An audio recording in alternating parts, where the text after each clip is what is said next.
I want to go a little bit more on this because we talk about how in the coaching phase, when you're working with somebody and developing them, you go from being their friend first, then you mentor them, then you challenge them. First, we have a relationship. We break bread. Maybe you come over to my house. I cook for you. And I'm learning about you. I'm learning about your father. I'm learning about your mother. Now we have some kind of a trust together. Then I see how big you want to go. Then I see what your dreams are. Then I give you direction. I say, look, if you're serious, here's what I would do. Then you mentor them.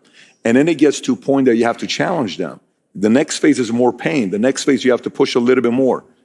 The sensitivities, how do you find out how big somebody thinks that you can push them to that level?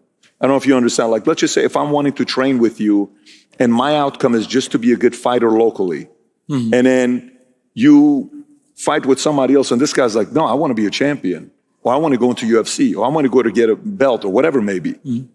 How can you identify who is the person that's going to go to that level and who's not? It's very easy, honestly. It's not that hard. With my experience, it's very easy. You know, I can train with him a couple days and I understand what he wants. And a lot of guys, I tell them, brother, you don't have to spend too much time because you want to work, you want to work and you want to train. It don't work like this. You have to sacrifice all your life if you want to become champion. But same time, if you have to make money, for you to live, it's better make money. Because if you are not ready to sacrifice everything, even 1%, it has to be like 100%. You have to be focused to become world champion. If you're working every day like 6 hours and you want to train like 4 or 5 hours and you have to sleep, eat, like a lot of things, you know. Like between trainings, you have to train, after sleep, then nighttime you come again train. You know, it's like there is so many things you cannot do. And one of the things, like what father always told me, you don't need to work. You don't need to, just stay focused, train, and your time gonna come. You don't need to. I remember like when I was 18, 19, I'm like, father, I'm like a little bit shy to you ask money all the time because I'm not kid anymore. Like why you need money? For what? You have a house, you have food. This is money for you to go training and come back. Sleep, train, eat, repeat. Why you have to work? Like, stay focused. Your time gonna come. And I'm like, okay, because I don't have choice. You had no choice with it.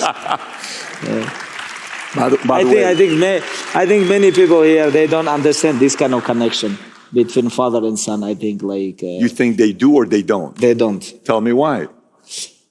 Because America, freedom, too much freedom. Oh, wow. It have to be always rules. I understand. You have to put always rules. There is like, without rules, it's like even mixed martial arts, we do everything, but we have rules.